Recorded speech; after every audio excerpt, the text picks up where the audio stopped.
Hello, everyone. Welcome to Reconvene Sessions. My name is Larry Sun, and I'm a senior community marketing manager here at Eventbrite. I'll be your host today, live from Los Angeles. So for those who are new to Reconvene Sessions, welcome. Eventbrite's Reconvene Sessions is our ongoing event series featuring the creators and event entrepreneurs that inspire us, a place for them to join us, to tell the story behind our favorite events. These sessions are meant to empower event creators to share their experiences building and hosting events while highlighting useful strategies for your events and businesses. So let's do a quick tutorial of our streaming platform. We have our chat thread on the right. Everyone can join in on the conversation there. Below where you see me in this live video, you'll see an overview of today's event and information on our speakers. If you wish to connect with any of them, you'll find links to all of their social media profiles there. Next to the overview, you'll see a tab for questions. This is where you can drop in anything you'd like to ask our speakers throughout the event, and you can upvote questions you like from others. So tell us if your question is for a specific speaker, and we'll do our best to have them answer as many of them as you can. You'll see a third tab for our survey. We always appreciate your feedback here on Reconvene Sessions, as it's our goal to make them as useful for you as possible. So please take a minute or two to share your thoughts with us there before you head out. Today, we will have a special giveaway contest for the folks who complete the survey, so more on that to come. All right, to get us started today, I have a prompt for those of you already in the chat. I would like everyone to think about, what is your passion and the journey you're on to making it a business. In the chat, on a scale from 1 to 5, 1 meaning your passion is a hobby that you do without any compensation, to 5, your passion has become a full-time successful business, you're thriving. 1 to 5, where you're at in that journey. So we would love to hear from everyone. Please drop that number in the chat. Once again, 1, you just start kind of starting out. 5, you're really just thriving with your passion in your business. It all aligns, it's doing well. So on that note, let's talk about today's topic. Today's session is all about how one takes their passion and creates a thriving business, tapping into new audiences and new communities. Have any of you wondered how you take your side hustle and make it a full-time job? What is that balance between the hustle and the strategy? In today's Reconvene session, we will be answering those questions and more. All right, so let's get into what we have planned for the next hour. First up, we're going to sit down with hip hop legend, cultural icon, Darryl DMC McDaniels of Run DMC. I mean, come on. That's really incredible. We are humbled to have him here. We're going to speak to DMC on the importance of creativity, preparation, and passion in all of his endeavors, from music, children's books, and cookies. Then we're going to hear from Cynthia Daniels, Chief Event Strategist at Cynthia Daniels and Company. Cynthia will tell us how she identified gaps in programming in her city, the methods she uses to research a new audience, and the steps she took to create events and experiences that the community had never seen before. Finally, we're going to meet Morgan Jappe, co-founder, CEO, and CMO of Brewery Running Series, who scaled her Minnesota brewing running event to 22 states across the country. Morgan will share with us the ambassador program and branding model that it takes to keep her event experience consistent and fun across the US. I am so excited to share my conversations with these 3 incredible creators. DMC, Cynthia, and Morgan are all here right now with us. During the talks, they're going to be in the chat with you live, so feel free to ask them questions, and they're going to do their best to jump in and answer on the fly.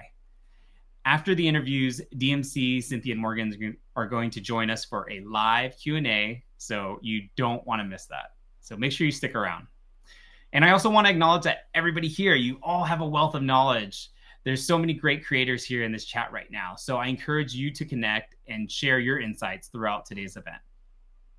Okay, last thing before we get started, let's make sure we're all set up for success. We are a community of creators, and we want to model what a community looks like. So let's encourage one another, be curious, and grounded in the spirit of learning. The chat will be monitored, so harassment of any kind will not be tolerated. Let's keep the vibes positive here at Reconvene Sessions. After the event, a full recording of today's session will be posted with closed captions on the Eventbrite YouTube channel. If you're sharing anything from today's session, let's use hashtag Reconvene so we can all connect easily. All right, now that we're all settled in, it is time for me to introduce our first speaker. As a music lover, a hip hop head, a longtime fan of all of his work, I am grateful to have him join us here today, Darryl DMC McDaniels. DMC, of course, is the legendary music icon who 40 years ago co-founded the hip hop group Run DMC with his fellow members Run and DJ Jam Master Jay. Rest in peace, Jam Master Jay. From being the first rap group to grace the cover of Rolling Stone magazine, the first rap group to appear on MTV, to then being inducted in the Rock and Roll Hall of Fame, he changed music, culture, fashion, and made American history. As a philanthropist and mental health advocate, DMC is also the co-founder of the nonprofit Felix organization, working over the past 15 years to enrich the lives of children in the foster care system.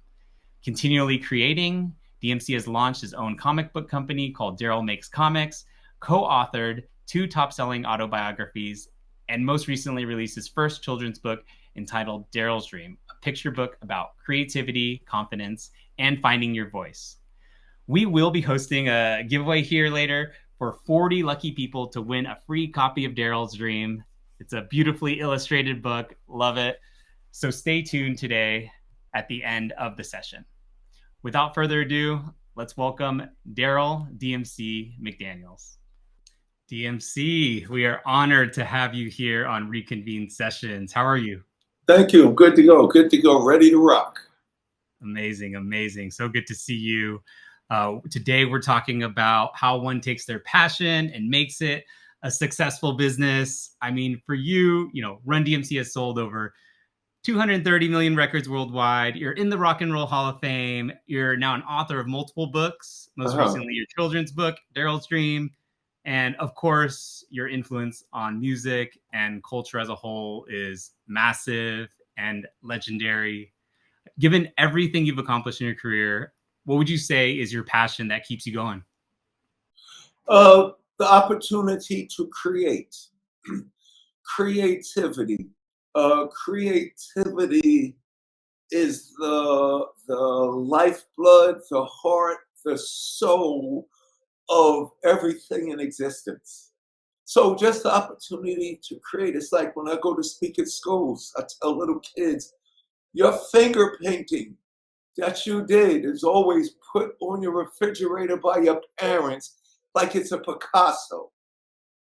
And the reason why you do that, creativity has value. So for me, it's not doing anything to accomplish anything.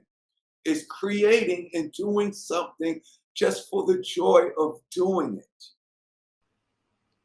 Definitely, definitely. I mean, you've taken that creativity from music to books. How have you kind of navigated that journey in looking at comics and being like, I love comics, I'm going to die? I never wanted to be in the music business. Never wanted to be in show business. Didn't want to be up in front of people.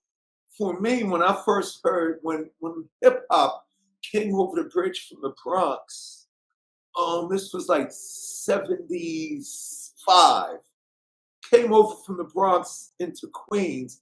And it wasn't like, oh, let me make a record, let me get in the entertainment business, let me do what Stevie Wonder and the Jackson 5 is doing. Like, our view was everybody on Soul Train and American Bandstand, they do that. They are the superstars, they're the recording artists, that's the music business. But for me, hip hop was like, oh wow, you can tell stories about who you are over music. So I was a kid, I just loved comic books. But whatever it is that you're passionate about has so many other attributes and characteristics it's connected to. So I'm reading the comic books. It's storytelling, it's imagery, it's words, it's visual.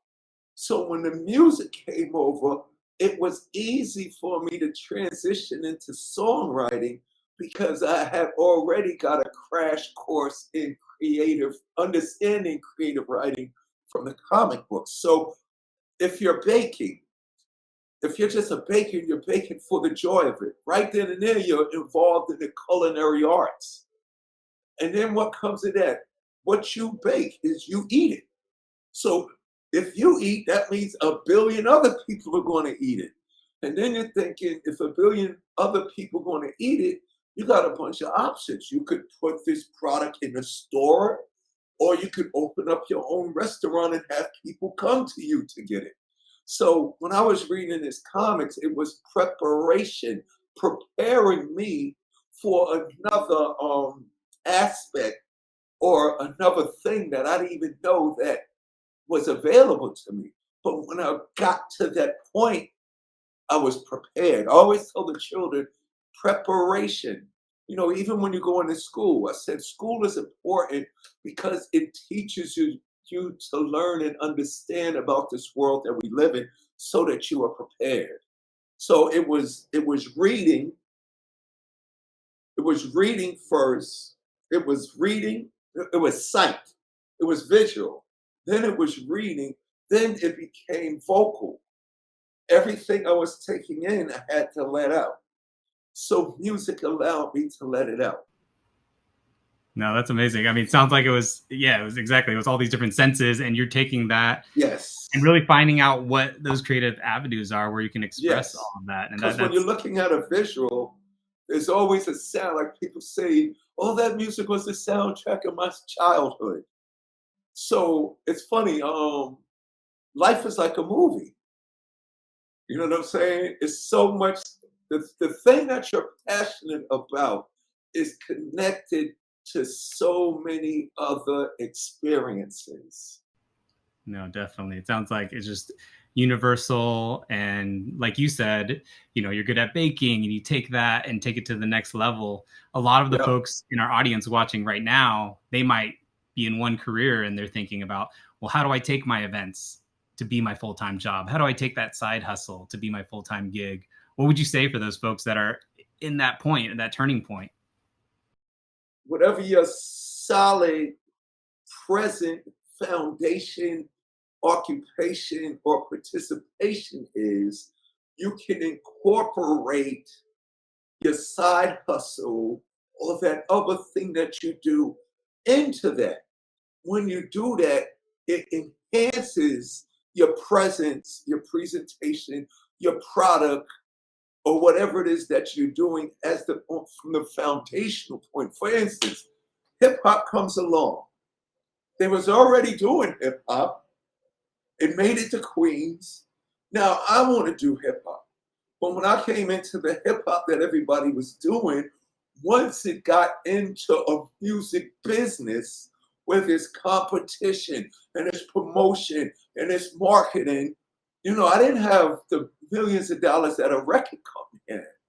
But what do I have? I have other things that I was doing on the side that I didn't need a budget to use.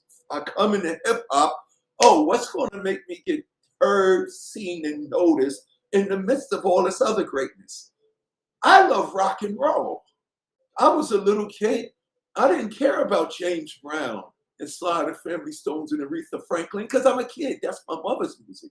But as a kid, I always heard on the radio Led Zeppelin, the Beatles, Janis Joplin, Crosby, Stills, Nash and Young, Harry Chapin, Jim Croce.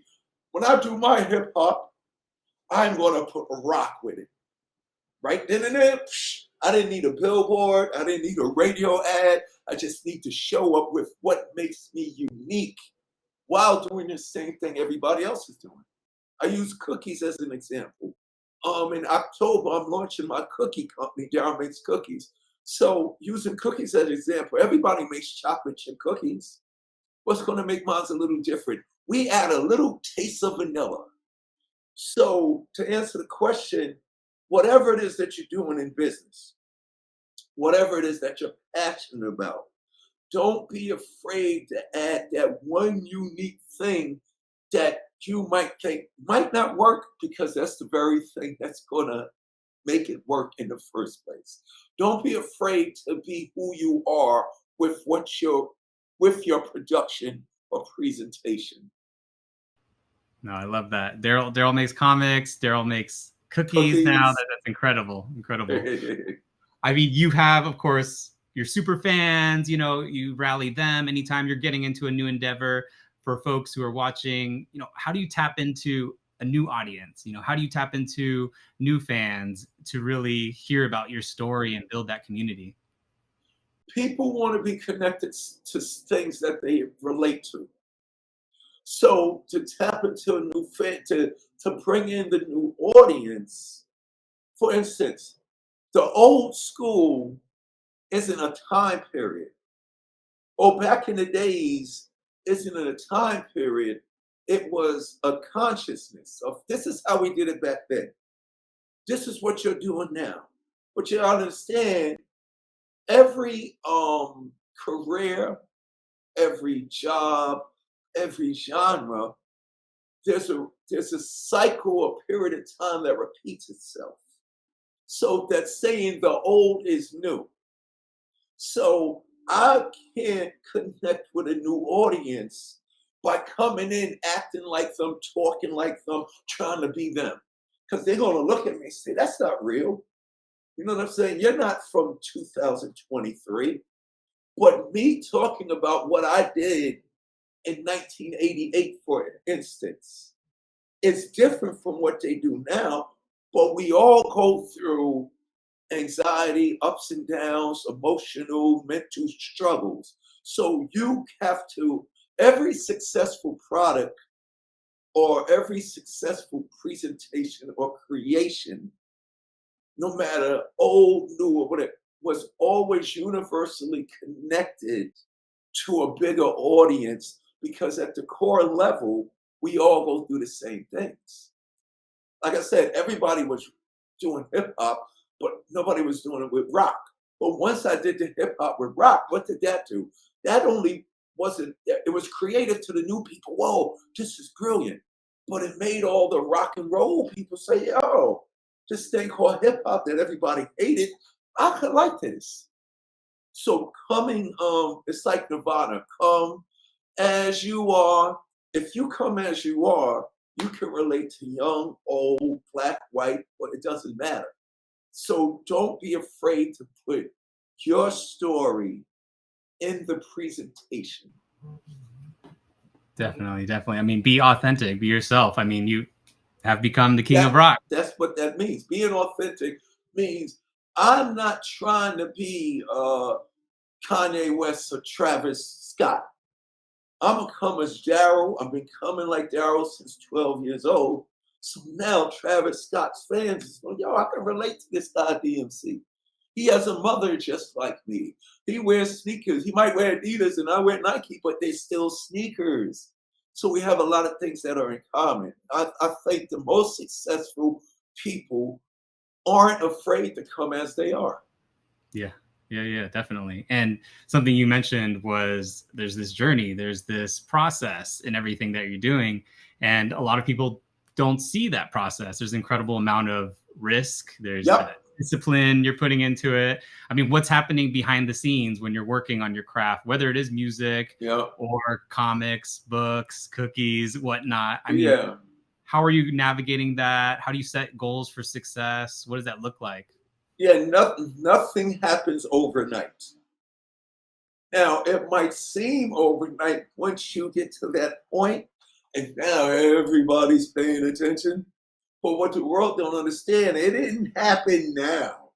It was a slow build-up process of finding out what was comfortable for you. Success is failing a million times until you get it right. You know what I'm saying? Definitely. It's, in this microwave generation, no movies, no record deals, no plays, no scripts, no products. Nobody creates something and releases it or launches it and has overnight success. Getting to that point of the launch, there's a lot of ups and downs and reworking and adjustments. And like, let's talk about sports. Michael Jordan lost a lot of times. But once he went through that process of losing, the winning started becoming a little more current. But the winning wouldn't happen one by one if you wouldn't have won 6 championships unless you had 600 failures. Those are the things people don't have seen. And success is this: never giving up. Once the success is creating this thing in the first place. Now there's a process of how getting it presented to the world where it's accepted. Might be cool to you. I remember I was listening to Magic Johnson did an interview. He opened up his first store. He put all the stuff that he liked in the store. It failed. He didn't think about all the other stuff that people might like that needs to be in the store. Yeah, for sure. I mean, make it you. I mean, so when people see, all your comics, and your books and what you're doing, I saw what you're doing on Nickelodeon with kids as well. Right. What do you think is that kind of value proposition that you bring to the table, that style that DMC brings to all of these different things that you're doing? I tell my story, but when you see my story, you see yourself. Like the kids' book, Darryl's Dream, it's me in the 3rd grade. I just want to tell my poem. So I talk about the bullies that was around me. I talk about the self-doubt that I had around me. I put myself in a situation, 3rd grade classroom. Everybody in the world was in 3rd grade. So when you read this story, you're going to start thinking about your teacher, your 3rd grade, your bullies, your adversaries. So even though it's DMC, you start seeing yourself. One of the things that made Run DMC so great is when you saw me running Jay, even though we were dynamic doing what we were doing, you saw yourself and made you say, I can't rap and I can't DJ, but I could be a filmmaker. I could be a manager. I could be a sound man, a light man, a producer. We represent all the opportunities for every individual. So most of the greatest products ever created relates to a universal a universal platform of diversity, and we all different, but we the same.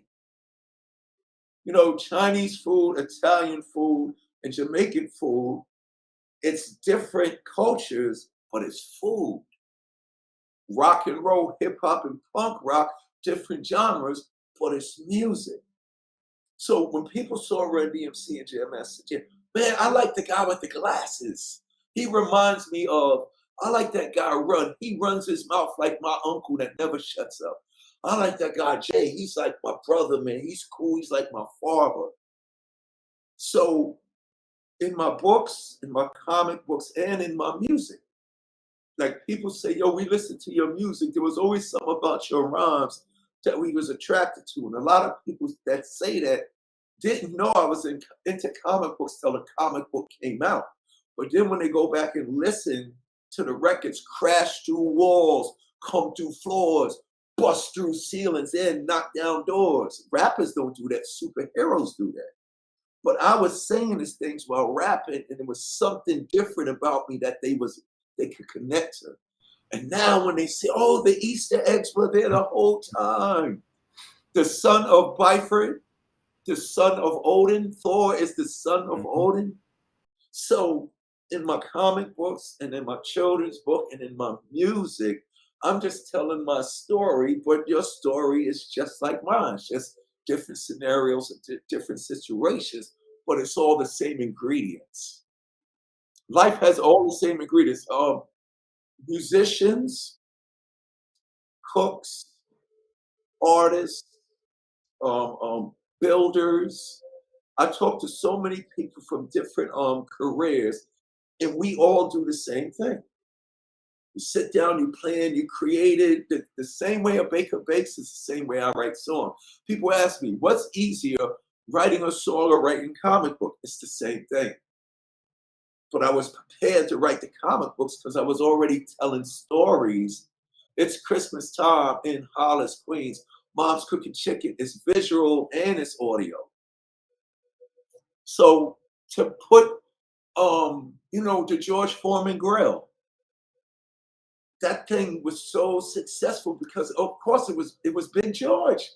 He's not the villain no more. He's so cuddly and you love him and stuff like that. And then another thing, he had a good product. He said it took his wife to tell him it works. So if you have something that works and then you put yourself with it, people are going to respect it because it has integrity. No, that's powerful. No, I love that. I mean, especially like you said, we saw Run DMC on stage. This generation, we see the photos, we see all of the different dimensions of style. Yes, dimensions. And that's what's so powerful about, hip hop, about Run DMC. And, we are grateful for your impact on all of us and on music culture and popular culture, everything that you're doing. I have one more question. You are the king of rock. You're not going to stop rocking until you retire. Yep. I don't see that coming anytime soon. No time soon. What is next for DMC? New music. More music. I have a song coming out with, now dig this. You know what we did with Aerosmith? You know what we did with Rockbox, King of Rock, and we did Walk This Way. I have a new song coming out with, when we went and got Aerosmith, it was like going one generation back. Go to the 70s, here's the 80s, which created the 90s rock rap, Korn, Limp Bizkit, Rage Against the Machine, Cypress Hill. So you, if you're, who are you being you, and then going back to honor what came before you, that's not going back. That's a very futuristic thing because it creates the next generation. So I have a song coming out with 4 generations of music. It's me, Sebastian Bach from Skid Row, Mick Mars from Motley Crue, Travis Barker on drums, Blink 182, and Duff McKagan from Guns N' Roses. So Incredible. Look at that. Look at that diversity right there. So now all of those people, me and all of them, are bringing all of our people together. It's about creating a community of creativity, but nothing works without collaboration. Collaboration and participation is the thing that leads to evolution. So it's more music, more kids' books, volume DMC number 4 will be released this year at the New York City Comic Con. And I'm working on some cool anime stuff. Amazing. I'm stepping into anime right now. So it's all about utilizing everything that's available to you. And like I said, in October, Darryl makes cookies. The cookie company is coming, and my tagline is the coolest cookies in the universe. Hey, can't wait to try them. Thank you so much, DMC, for joining us for Reconvene Sessions. And happy 40th anniversary, of course, to Run DMC. Happy 50th anniversary to hip hop. Thank you so much. We're so grateful to have you and looking forward to the live Q&A with you after this. Right. So the whole secret to this thing is create it and then connect. Create it and connect. Collaboration helps you along the way, but participation also helps you. Get out there and do it. Definitely. You heard it here from Darryl, DMC McDaniels. Thank you. Thank you. Thank you, DMC. Speaking on behalf of all of the fans here, all of the event creators, entrepreneurs, it's an honor for you to come through and speak to us. There were so many great gems to pull from my conversation with DMC. There's 3 I did want to highlight. First, create for the joy of creating. While we are all on this journey to take our passion and make it a business, let's not lose the reason why we love it in the first place. While you have fun and bring joy to your process, Your event attendees, customers, and business partners feel that energy you bring to the process. Your ideas are also much more fresh and innovative when you put creativity first. Second, preparation is the key to your success. For those of us on the journey from passion to profession, you really never know when the opportunity will come along and take your side gig to the next level. So, ensuring that you're prepared for those opportunities to expand your business is key. Taking the time to clearly define your branding, your value proposition upfront is crucial to not only your marketing strategy, but growing your business when the time comes. Lastly, bring value to your audience by providing opportunities. When you're in that position to start your events, your business, you're creating this platform that allows others to shine and collaborate with you. So find new ways to collaborate with your audience and fans as you build up your community. Those are just three of the many, many great lessons from my chat with DMC. Make sure you drop in the chat right now what you learned from the legendary DMC. Thank you so much, D, for coming through. Once again, we are giving away copies of DMC's picture book, Darryl's Dream, to 40 lucky members of our audience today. So make sure you're here at the end of today's session for that giveaway. Our next guest is Cynthia Daniels, Chief Event Strategist of Cynthia Daniels and Company. Cynthia arrived in Memphis, Tennessee, and immediately identified a gap in programming for and by the Black community. Starting in 2016 with Memphis Black Restaurant Week, she found ways to help Black restaurants in Memphis reinvest into their restaurants with revenue from her events. Fast forward to today, Cynthia Daniels and Company has 13 signature events ranging from the 40 Under 40 Urban Professionals Gala to the Memphis Vegan Festival. She has also expanded her event business beyond Memphis, working with clients in Dallas, Texas, and Huntsville, Alabama. She's here to share the story behind Cynthia Daniels and Company. Everyone, please join me in welcoming Cynthia Daniels. Hey, Cynthia. Hey, Larry. How you doing? I'm great. How are you today? I'm doing great. So welcome to Reconvene Sessions. Of course, today we're talking about how one turns their passion into a successful business. We felt you are the perfect guest to talk about that. So as a starting question, starting with that passion piece, what is it about event creation that fuels your passion? Oh, wow. That's such a really good question. I think I enjoy seeing people have fun. That's always kind of the end game for me. Like, what new thing can I create that's different? They haven't seen it before, and really give them the full out experience. So that's where my passion comes from, to create for the community, to be honest. Definitely that fun piece, making sure that folks have a great time at all of your events. And exactly. Not about the labor and the craziness behind the scenes. It's all about the people and having fun. Definitely.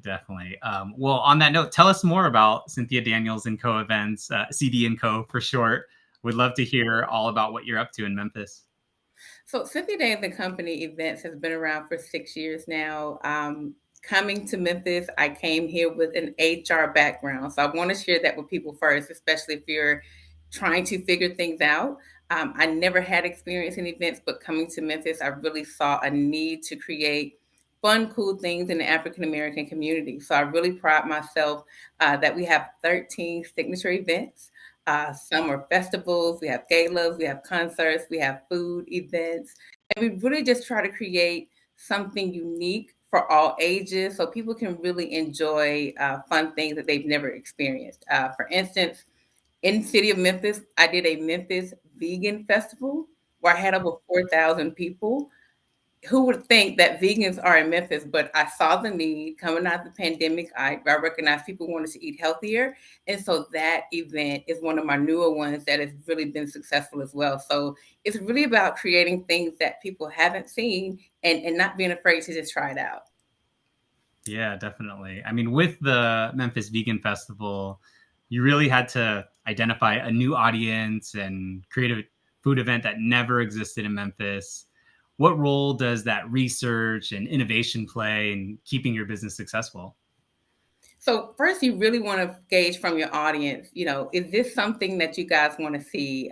It's never been done. Maybe that's for a reason. So for me, it was always talking to my followers on social media, finding out, how many vegans do I have, vegan curious people. And I mean, the comments just kind of poured in. So that's always a good thing, right? When it's not crickets, when you've got people that are, I would love to try this. You got to check out this chef. I'm following this person, see if you can get them to come to Memphis. Really, that instant feedback is always a good sign for me to just try that new thing. And again, really creating a platform for those chefs. We had a lot of people that kind of birthed businesses in the vegan space during the pandemic. So it was an opportunity for them to showcase what they create to the public. And there's actually a restaurant now, or chef rather, for Son of a Vegan. They launched during Memphis Vegan Festival 2 years ago, and now they actually have a restaurant in the city. So even that's been pretty cool to see. Not only did I try something new, but they saw the feedback from the community and it just went crazy. No, I love that. That's great. And you're really empowering some of the local restaurant owners and chefs and whatnot to build their thing as well, which is really, really cool to see. And you mentioned to me that you were new to Memphis. You immediately identified a gap in programming for and by the Black community. So being new to the city, what was that process in getting to know Memphis, creating a community of really loyal fans and future customers? How did you start that from the ground up? So here's the crazy thing, Larry. I am an introvert. Okay. So imagine an introvert moving to a new city, only knew one person at the time. So I really had to figure out, okay, if I'm not, I feel like the last time most of us made friends were in college, right? You're kind of forced in this community. All of you all are new people. You're learning new experiences together. So you bond a friendship. Well, when you're over 30, that's a little awkward sometimes, right? So for me, it was really about reading books on how to network. I'm that person that would go to different events by myself. I'd introduce myself, let people know I was new to the city. And I feel like I organically met people that genuinely saw how much I love Memphis, And I think I did that my first 2 years in the city, just, you know, um, figuring out what was new on the scene, what were the new festivals, the new places that were opening, just really, adventuring out. And again, I started creating an email list so I could stay connected with people. This is again back in 2009, 10. So emails were like a big thing. And it started with me just saying, hey, it's about 30 of us on this list. Let's meet up at this cool restaurant. Let's meet up at this new place that's opening up downtown. And then I guess it kind of turned into a mixer, right? It was one thing to meet up at a restaurant, but you almost start needing your own spaces. So not knowing I was an event planner, but I would call venues to figure out, well, how much does it cost for us to just meet up and have this space for a couple of hours? And then again, I saw how people were really looking forward to it. They started emailing me before I could even put anything together. And I knew then event planning might be something that I should really look into. Wow. I mean, that's incredible. That journey from just wanting to socialize, getting to know folks. Yeah. As you mentioned, introvert, previous HR professional, kind of coming in and really getting comfortable with Memphis. And it really turned into a viable career. I know. Again, Larry, my plan was to only be here for 2 years, and this is year 14 for me. Mm-hmm. Crazy. I just fell in love with the community. No, that's really, really cool. So thinking about all of our audience that are watching, there's a lot of folks who are up and coming entrepreneurs. They want to take that leap and quit their day job. But of course, there needs to be cash flow. Like, what are those steps that you need to have a viable business? The first thing I would tell anybody before you quit any type of day job, make sure you have a savings saved up in that savings account. So at least 6 months that can cover your expenses, your bills, even downsize if you have to. I definitely downsize, but that's the first important thing to make sure you have that cash flow. Whether you're creating, a service type of business or you're creating a product, you want to make sure you understand what your numbers look like. That's the most important thing. And your budget, budget month to month, knowing what it costs to operate your business. Can you sustain it by yourself? Do you need a team? Like those are all the type of things you need to research on the front end before just taking that big jump. Yeah. Yeah. Definitely. Well, you mentioned that you read networking books, and that's how you learned how to really start to connect with different folks in the community. What other types of mentorship played a role in your entrepreneurship journey? Was there anything that anyone that influenced you as you're navigating all this, as you're talking about these steps? I mean, it sounds like you knew what to do, but what was that journey like as you were going through it? Sure. Well, definitely some of it was just organic, but I have to shout out Andrea Lewis. At the time, she was a wedding planner in Memphis. And I knew I didn't want to do weddings. I knew that out the gate, right? Because weddings, it takes a very special person to plan a wedding because everything has to be perfect. I can't do it. But she allowed me to really shadow her at her weddings. And I feel like that was where I was able to understand the components of vendor relationships, making sure things start on time, understanding the operations piece, understanding what businesses and relationships I needed to build. So I was still able to get those fundamental type things in working with the wedding planner. But then, even outside of that, I started meeting with a lot of executive directors and CEOs of companies, ones that I had organically met in a HR capacity. Now I had questions with how do you operate day to day with your business? How do you engage with your staff? It was great to just have conversations with people that really weren't even in the events industry. It still gave me a well-rounded perspective, which really has helped me to today. Yeah, definitely. No. I mean, mentorship plays a huge role in a lot of our career journeys. So I Yeah. love hearing how you took all that information and really made it your own and made it your own thing, which is really, really great to see. And now that you're up and running and of course, you've had a lot of success in Memphis with these events, how do you measure that success? Is there goal setting that you do? Is there anything like that you do to keep CD and Co thriving? I mean, honestly, when I think about year one to now, Larry, I was just okay doing one event. At the time, it was Memphis Black Restaurant Week. I was pouring into the community, able to help Black restaurants reinvest in their businesses based on the amount of revenue they made. And to fast forward to now, I have 13 that I personally do, but I also have all types of clients. I'm branching out into Dallas, Texas, and Huntsville, Alabama. I mean, it blows me away to see where I am so quickly in the industry. So I'm almost scared to set goals because I've already exceeded so much already. But it's just, if nothing else, make sure I'm having fun. That's a personal goal. When it's not fun anymore, there's something that needs to change. Something has happened. No, I love that. I love that. Keeping it fun. I think we started talking about that's, the whole passion of what you do is keeping things fun. So Absolutely. And not taking yourself too seriously. You yeah, mess up, yeah, mistakes happen, make adjustments and figure it out. And it's still fun. no, for sure. And you mentioned you've gone from Black Restaurant Week to 40 Under 40 Urban Professionals Gala. You've found so many ways to expand upon your food events and move beyond food. How do you define your value proposition, or better yet, what's that special sauce we see in all of your events? Oh, you got some great questions, Larry. So I think for me, there's always going to be a vibe. I know vibe is like the trend word right now, but I think we've all gone to pretty standard events. Who has not gone to a food and wine festival? Well, for mine, I incorporated Black art. So I created a Black arts and wine festival where not only did I showcase different Black-owned brands and different wineries and liqueurs, but I also brought in an art element because to me, you have to think about the full experience. You know, Food and wine is great, but what's better than having art? Then you got the live music, the DJ. So people always know it's a full body experience when you come into my event. I literally have to kick people out sometimes at the end, like, look, guys, we've got to break down. I know you're having a good time. The music's off. They're still having these conversations. It just means that I created the right element for people to truly enjoy.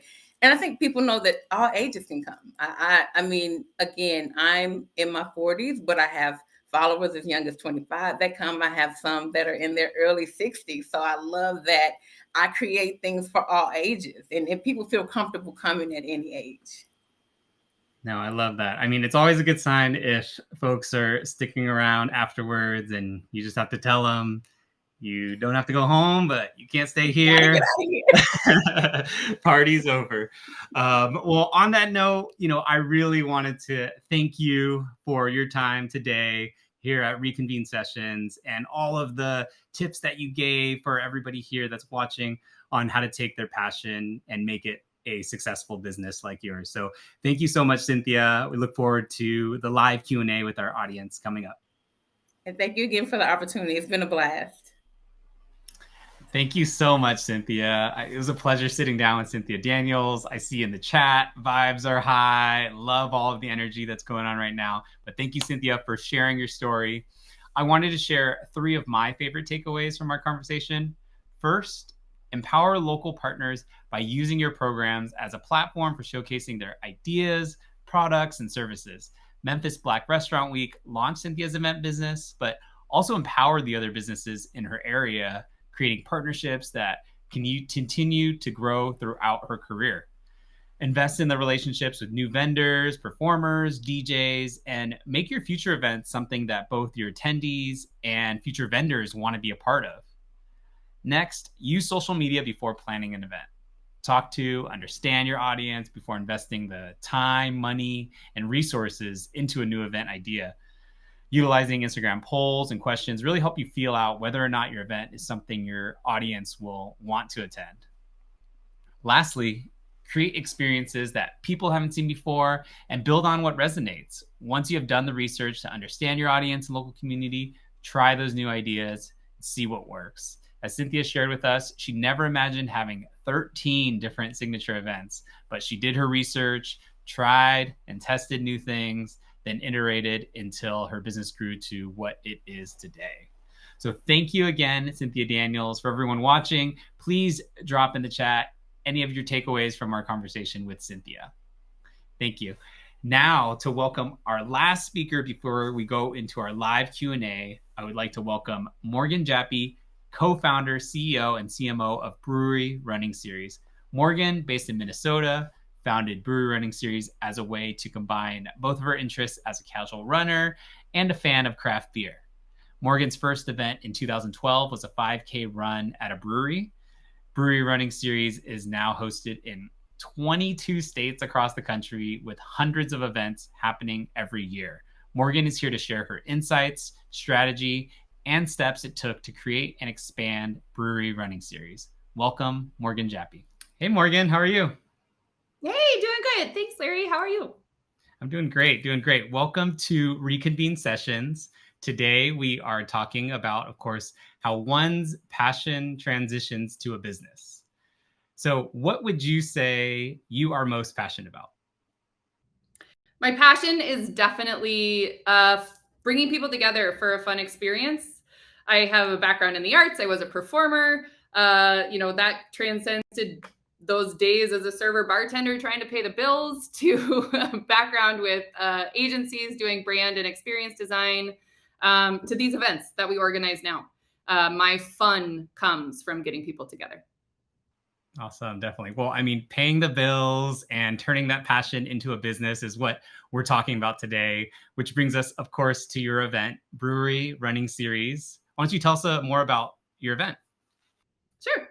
We organize fun run events at breweries, mostly 5Ks, but we say 5K-ish because it's not about the pressure. There's no competition. We don't do a time clock. It is truly just about getting people together for some healthy activity in a fun environment. Enter the brewery.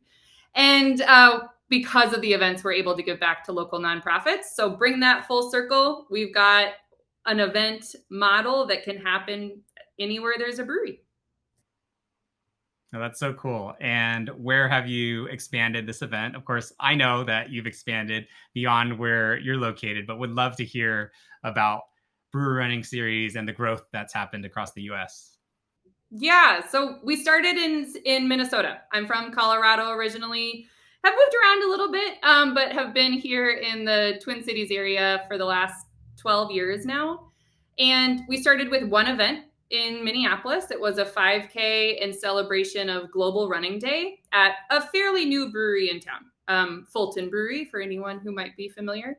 And the event was so fun. It sold out. We had a great crowd. We had good weather. Everyone had a great time.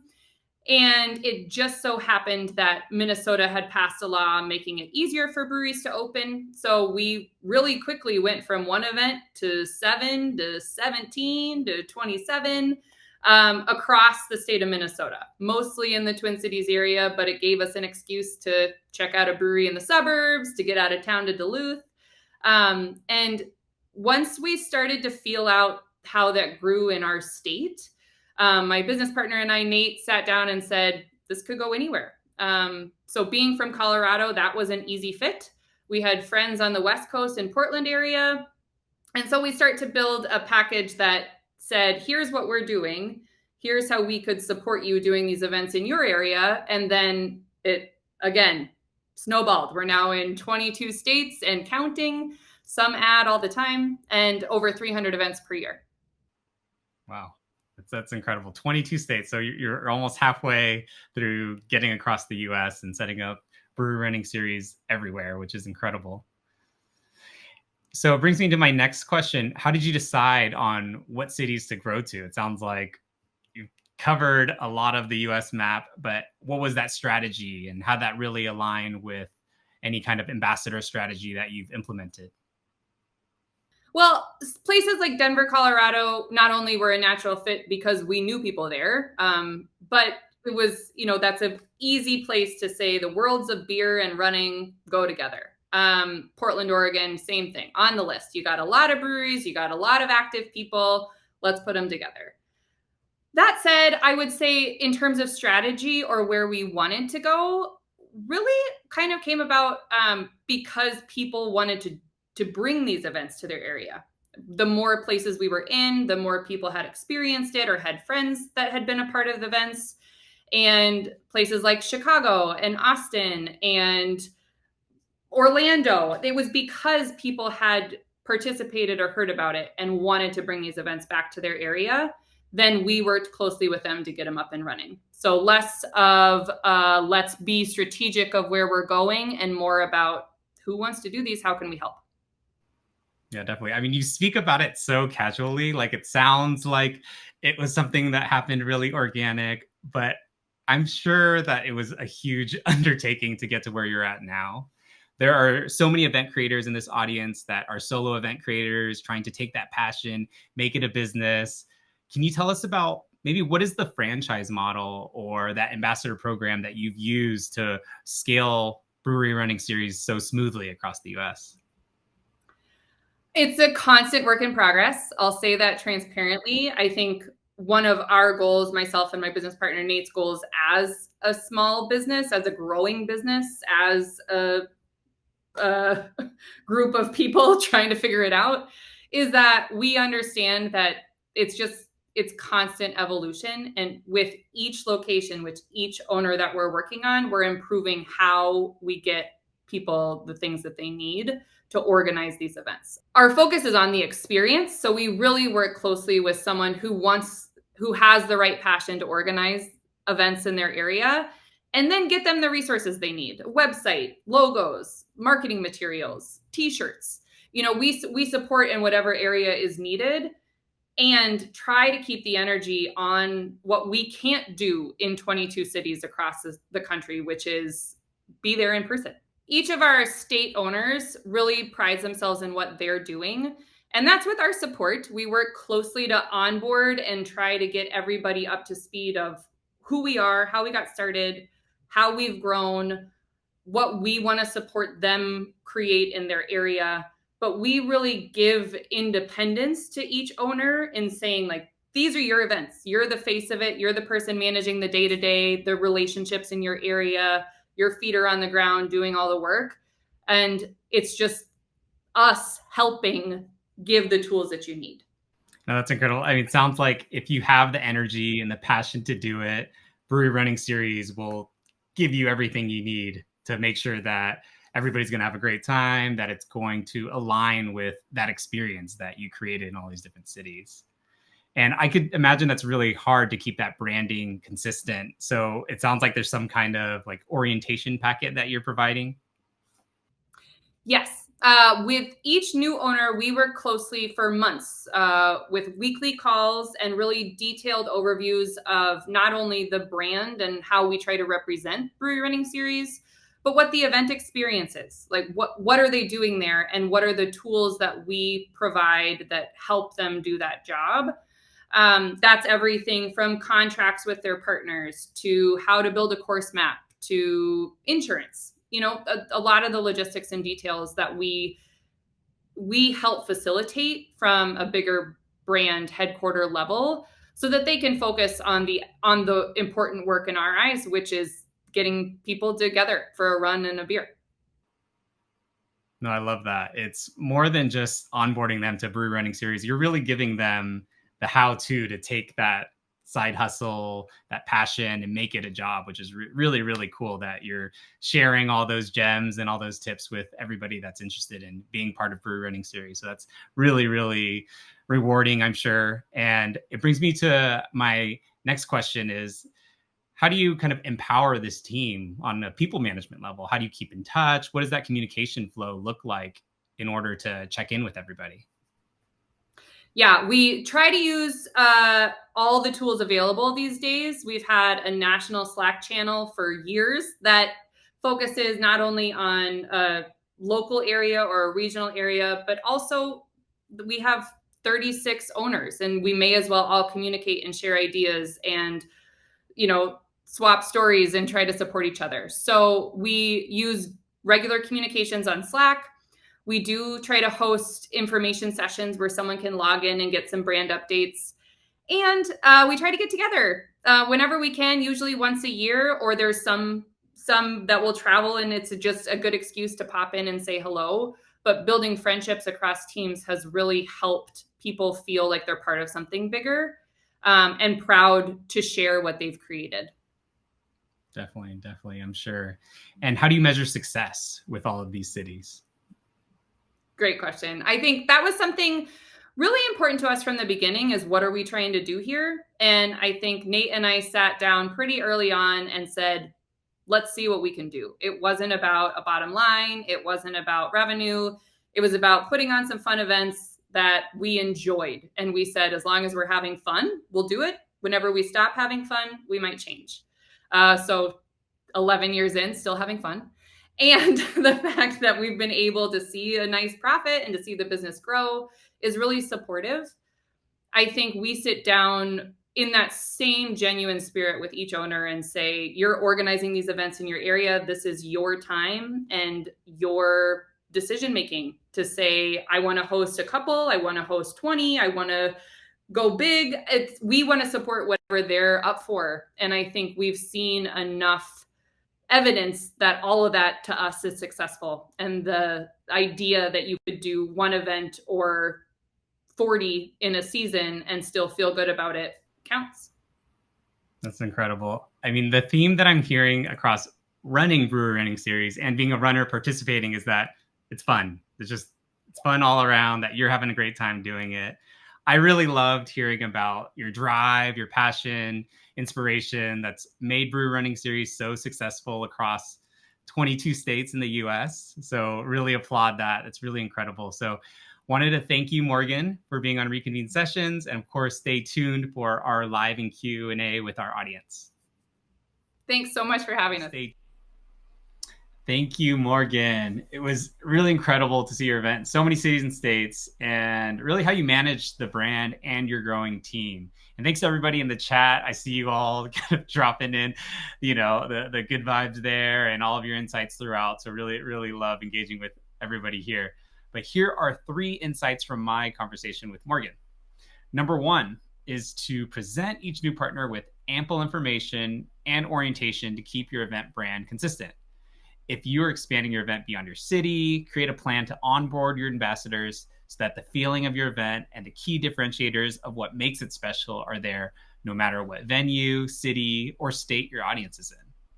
Number 2 is to create an event model that is easy to replicate in any city. Morgan built her event on running and breweries. What about your event can be reproduced in another city, but still have it align with your brand? Use this to identify what new markets you decide to expand into.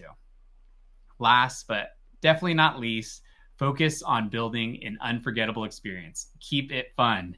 We've heard from all three of our speakers that you should never lose the passion, the fun, and creativity as you move further along in that journey of making your passion your profession.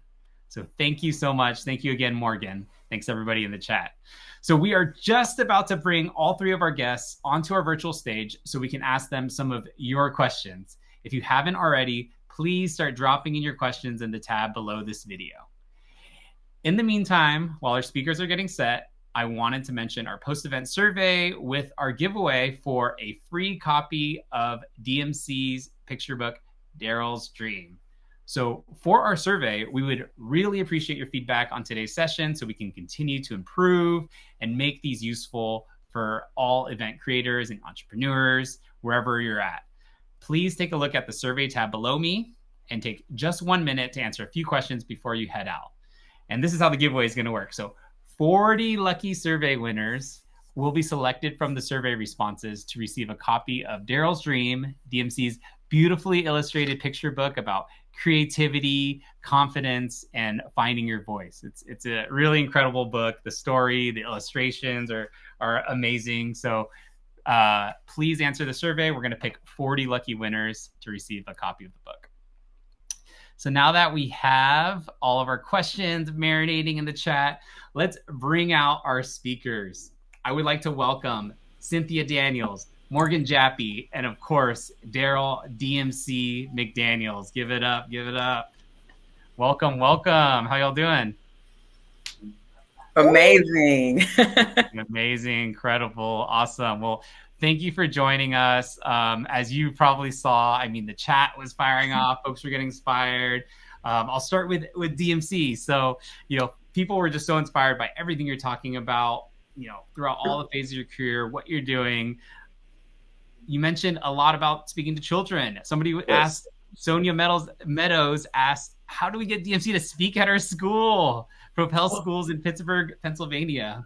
Oh, that's easy. Reach out to Eric Blam, Eric, ERIK BLAM at AOL.com. Nice, now, nice. Definitely right. Come speak at the school. Awesome, awesome. And a question that we also had for, I'm just trying to fire them off here, but let's see, Cynthia, did you focus on building the community first or securing the sponsors? For me, it was about building a community first, because you have to have the people that are invested in what you're creating, right? The money will definitely come, but you got to have the followers and the people that want to be part of it. No, I love that. I love that. And then Morgan, this next one's for you. What is your biggest marketing driver for your business? Is it email? Is it social? There's a lot of different pieces of Brewery Running Series. I'm sure it varies across all these different states that you're in. What's that marketing driver? Really good question. Something that I say when we get all of our new states up and coming, because we start from scratch. Like if you're opening a new location, you're getting a brand new Instagram, a brand new email list. You're starting with zero.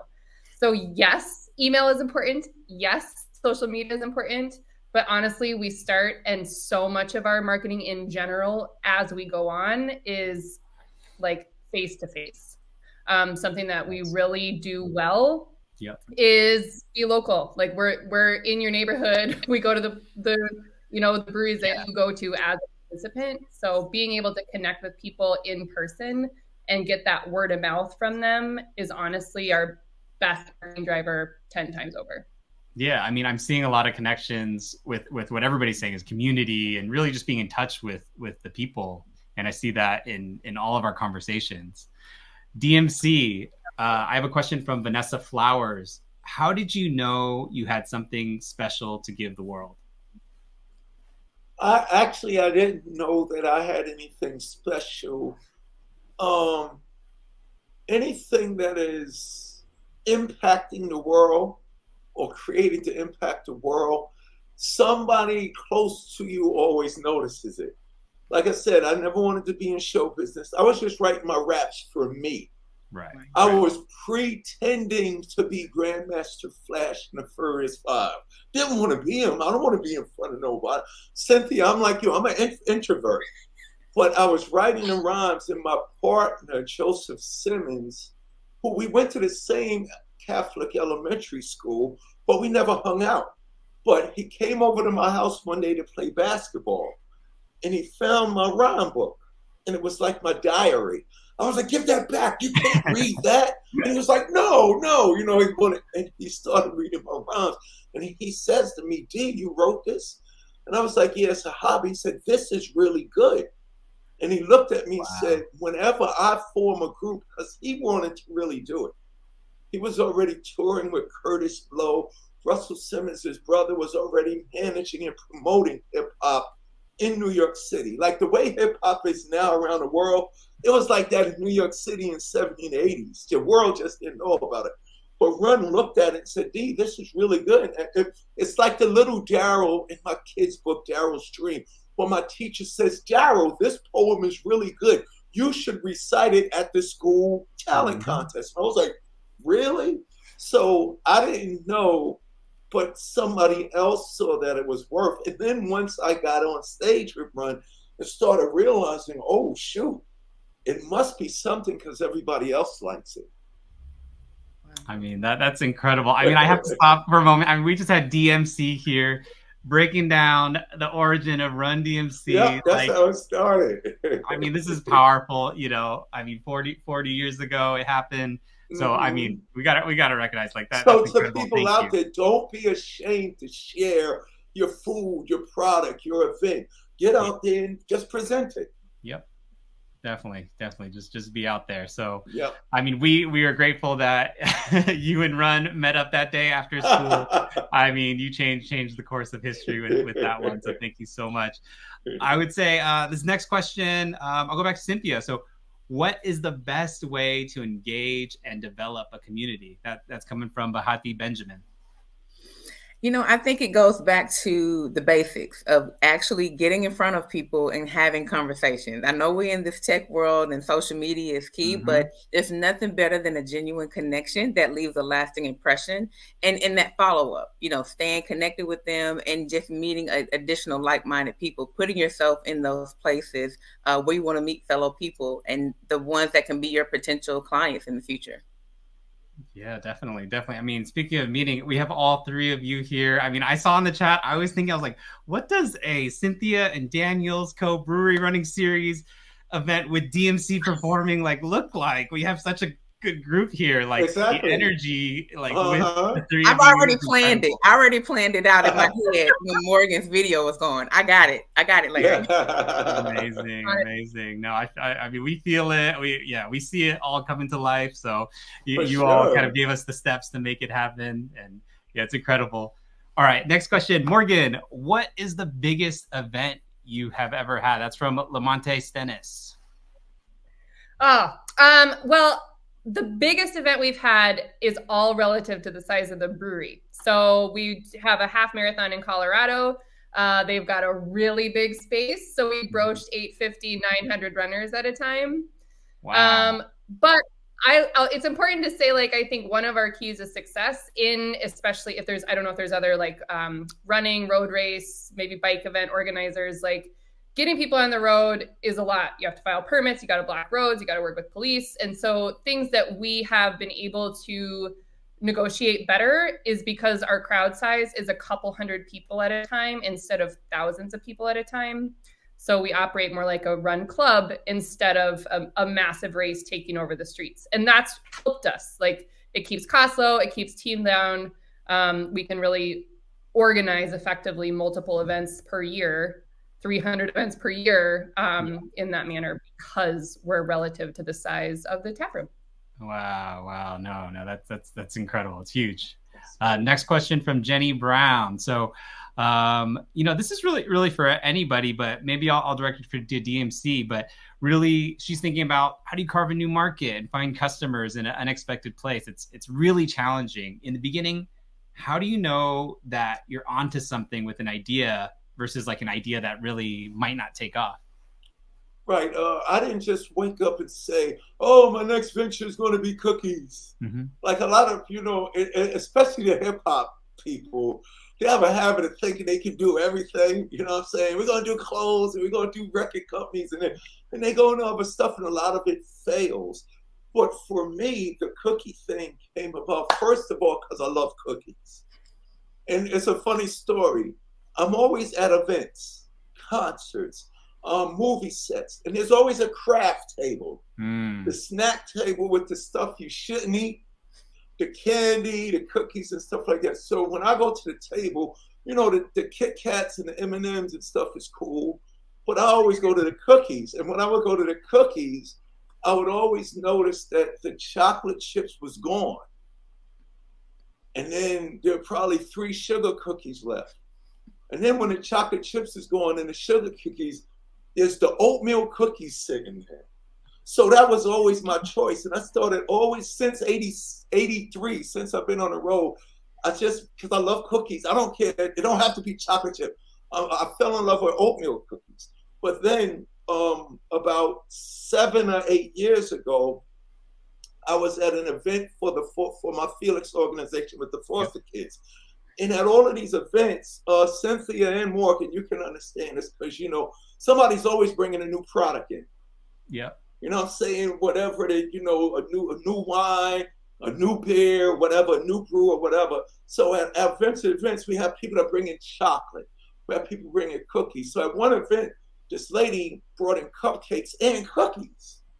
And I was just amazed how she came in and she worked the room, gave out samples, had her car, her business was tight, right? And then I said, let me try one of the cookies. And I was like, this is the best cookie in the world. And everybody in the room, if DMC is saying that, there must be some good cookies and stuff like that. So when she had left, I was sitting there. I was like, man, I love the way that lady had her game all tight like that. And I'm just sitting in the room. I'm sitting in the dressing room afterwards. And I just out loud said, you know what? I should do some cookies. And everybody in the room stopped and said, I'll buy them. And then I was like, oh, wow. So when I saw that, I jokingly said, you know what? If I make my cookie company, I'm going to call it DMC. Darryl makes cookies. And everybody just lost it. You know what I'm saying? So that's how that came about. No, that's incredible. I mean, you're doing the research. You're there. You're on these sets. You're seeing it happen, and right before your eyes. So no, yeah, I love that. We had so many. I realized the thing that I wanted to do wasn't just in stores. If I was going to answer the question, I'm gonna make a cookie and put it in all the stores. But then you realize, now I always talk to kids. So hopefully the schools will buy my cookies to give to the kids. Hopefully every movie set, Famous Amos, who was in the music business, he was just cooking cookies for celebrities. And these celebrities said, oh, these are the musicians and actors was like famous. These are the best cookies. Look what he did. So I'm always somewhere, Cynthia and Morgan, y'all know this, where there's a community of people at. Yeah. So you realize, could my product, my event, could my creation work here? And I noticed it was already there. So that's another thing. They always say that the greatest inventions solve a problem. You know what I'm saying? So people looking for a quick snack, they're going to reach for a cookie. And also, Cynthia, I understand I gotta be able to adapt. So if I was coming to your event with my company, I would have vegan cookies. You know what I'm saying? Darryl DMC makes no vegan. Don't leave anybody out. Make sure you're accessible to everybody. Definitely. We'll talk offline. I'll get with Eric. Yes. No, I love that. Can't wait to see Darryl makes cookies and Darryl makes vegan cookies for sure. So thank you so much. And then some folks, they heard Cynthia, you mentioned that when you were kind of coming into Memphis and you had books on networking, things like that. Any other resources, whether it's Cynthia, Morgan, DMC, folks are here, of course, learning from all of you all, but how do you kind of stay up to date on how to develop your business? Or, is it books? Is it whatever it is, conferences, things like that? What do you do? Is there a book you recommend? So my favorite book is How to Talk to Anyone by Patrick King. So I recommend everybody to get a copy of that book. I love to travel to other events around the country. I don't just want to be so Memphis focused. So I just actually got back from Barrel and Flow. It was a beer event in Pittsburgh that was really cool. And I just traveled all over the country to just look at different events, to enjoy it myself, but also to just see what else is in the market. Amazing, amazing. Awesome. Well, thank you so much. I mean, I want to thank all of you, of course, for joining us today for Reconvene Sessions. Thank you, Cynthia Daniels. Thank you, Morgan Jappe. And of course, thank you, Darryl, DMC McDaniels, for joining us today. Thank you, everybody in the chat. Really appreciate everybody here for keeping the energy high. And, you know, I hope to see you all soon. I can't wait to see the event that you three come together and create. It's going to be incredible. Thank you for the opportunity. Thanks for having us. Yeah, thanks for having us. Yeah, thanks for bringing us together.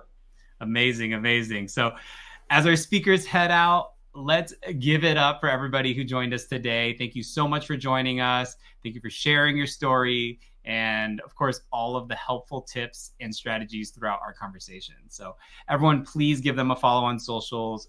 Check out their events. Morgan's is in 22 states across the US, so there's probably one that's pretty close to you. So check it out. You shared with us so many incredible strategies and lessons from your journeys to making your passion a successful business. We are going to do a full recap of today's conversation and the key takeaways for all of you in the audience today. So please look out for that in your inbox and on Eventbrite's blog to access recordings from today's conversations and summaries by our editors. So thank you all for being with us today and for keeping the energy up in the chat. Another reminder to go to the survey tab right below me before you head out, enter the competition for a copy of Darryl's Dream. So we really appreciate any of your feedback for today's session. So for our next session, we'll be on November 16th, and it's all about how I stand out during the holidays. We'll sit down with another group of event creators and entrepreneurs who will share their experiences and advice on new seasonal income streams and ways to get creative with your events to win the holidays. Registration is open, so grab your spot today.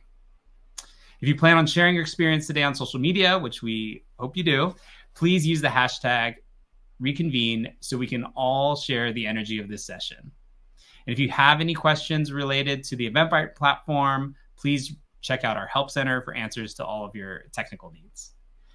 And the best way to stay in the loop of all of our community programs is to follow Eventbrite's organizer profile on the Eventbrite platform and follow us on social media at Eventbrite Organizers on Instagram and Facebook. So let's keep the conversation going. Thank you, everybody. We'll see you next time. King of rock, there is none higher. Sucker MCs should call me sire. To burn my kingdom, you must choose fire. I won't stop rocking till I retire. Now we rock dog parties and come correct. All cuts are on time and rhymes connect. Got the right to vote and we'll elect. And other rappers can't stand us, but give us respect.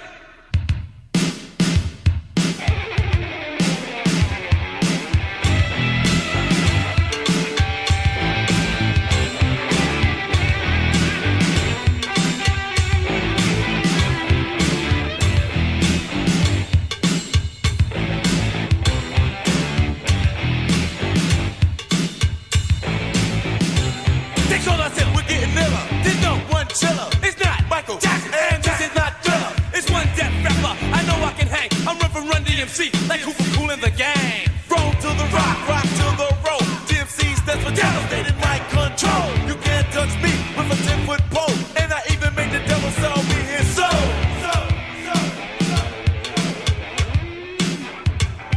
Now we crash through walls, Come through floors, bust through ceilings, and knock down doors. and when we're on the tape, We're fresh out the box. you can hear our sound. 4 blocks and blocks. For every living person, We're a verbal tree. it's me and DMC. Jay, where's the beat?